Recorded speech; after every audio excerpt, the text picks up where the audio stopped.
E era um lugar reservado somente ali aos sacerdotes. E o sacrifício, o lugar santo, na verdade, esse altar do incenso, ele, de alguma forma, ele lhe dava um acesso ao Santo dos Santos, que era o Santíssimo Lugar. Porque o incenso que eu oferecia no lugar santo, ele ia até a presença de Deus no Santo dos Santos. Então, o que os filhos de Arão ofereceram ali no altar, no altar do incenso, eles estavam indo para a presença de Deus. E eles levaram, a orientação de Deus para os sacerdotes era que as brasas que acenderiam o incensário, que era o incenso, elas deveriam ser tiradas do altar. Elas deveriam ser tiradas do altar de sacrifício. Ou seja, eles pegariam todos os elementos de dentro do tabernáculo para oferecer ali em sacrifício a Deus. Só que a palavra de Deus, ela me diz que os filhos de Arão, eles pegaram um elemento próprio deles e acenderam diante de Deus. Eles pegaram o incenso deles e tudo deles e misturaram lá no altar de Deus. Levaram como adoração de Deus um elemento que era deles. E nós sabemos, através da Bíblia, que o incenso, ele é a oração. O incenso, ele significa a oração. A gente vê em Apocalipse falando que o anjo, pegou o incenso, que era a oração dos santos. Tem várias passagens da Bíblia que traz esse paralelo entre o incenso e a oração. E a oração, ela não é simplesmente palavras.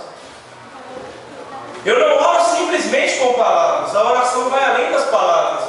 A oração é a minha vida sendo oferecida a Deus. Então, quando eu oro, eu não estou simplesmente trazendo as palavras.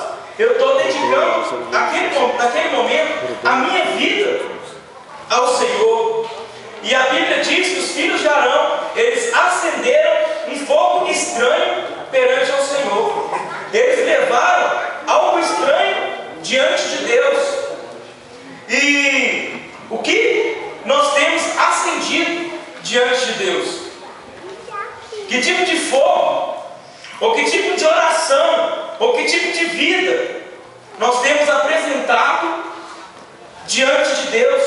O que tem composto a nossa adoração ou a nossa vida diante de Deus? Porque é muito fácil, gente, a gente levar simplesmente a Deus. Eu estou orando, eu estou adorando, eu estou na sua presença, amém, glória a Deus. Não é tão simples assim. Quando eu estou apresentando um louvor a Deus, quando eu estou apresentando uma adoração ao Senhor, quando eu estou ofertando a Deus, junto com essa oferta, junto com esse louvor, junto com essa adoração, eu estou levando também a minha vida. Para Deus, diante de Deus. Jesus. A minha vida está sendo oferecida a Deus naquele momento.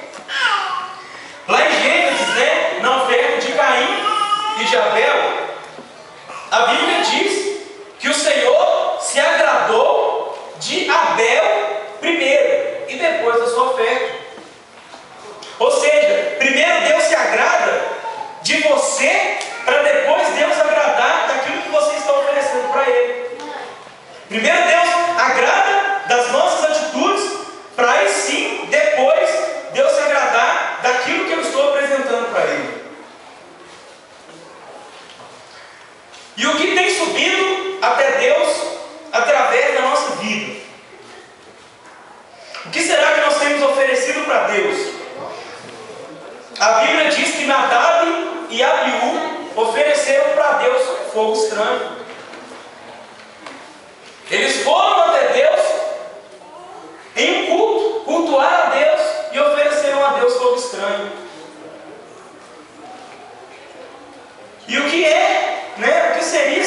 estranho. Sem entrar muito, sem delongar muito, fogo estranho é o fogo do pecado. É o fogo do pecado. E eu coloquei algumas coisas aqui dentro do texto e vou aplicar aqui para a gente. Primeiro, o que pode ser esse fogo de pecado? Né, que simbolizando aqui através da atitude desses filhos de Arão. Primeiro, servir a Deus da nossa própria maneira. Servir ao Senhor da nossa própria maneira. Ou seja, servir a Deus sem princípios. Muitas vezes, a gente serve a Deus segundo a nossa própria cabeça. A gente cria na nossa mente uma forma de servir a Deus, e é uma forma própria. Eu vou servir a Deus desse jeito. Não importa o que o pastor fala, não importa o que a liderança fala, não importa o que Jesus fala, não importa o que a Bíblia fala. Eu vou servir a Deus do meu jeito. Então, muitos hoje querem servir a Deus da sua maneira. Eu sirvo a Deus desse jeito. Olha, Deus, Ele vai tocar nesse e nesse lado da minha vida. Olha, Deus vai reger a minha vida financeira, Deus vai reger a minha vida espiritual nesse sentido, mas Deus não vai tocar na minha vida sentimental, porque sou eu que vou escolher com quem que eu vou casar. Ou então, muitas vezes, a pessoa, ela se apega a Deus em muitos sentidos da vida. Deus vai tocar na minha vida sentimental, Deus vai tocar na minha vida espiritual, só que o meu dinheiro sou eu que administro. Sou eu que vou administrar meu dinheiro, e eu não quero nem saber de Deus tocar na minha vida financeira. Eu como o que eu quero, eu vou gastar, eu vou fazer e acontecer com o meu dinheiro, e deixo Deus de lado.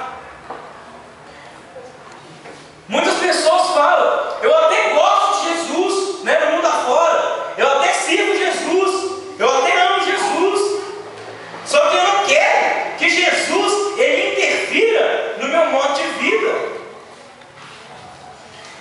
E existem aí no mundo igrejas que até concordam com esse pensamento.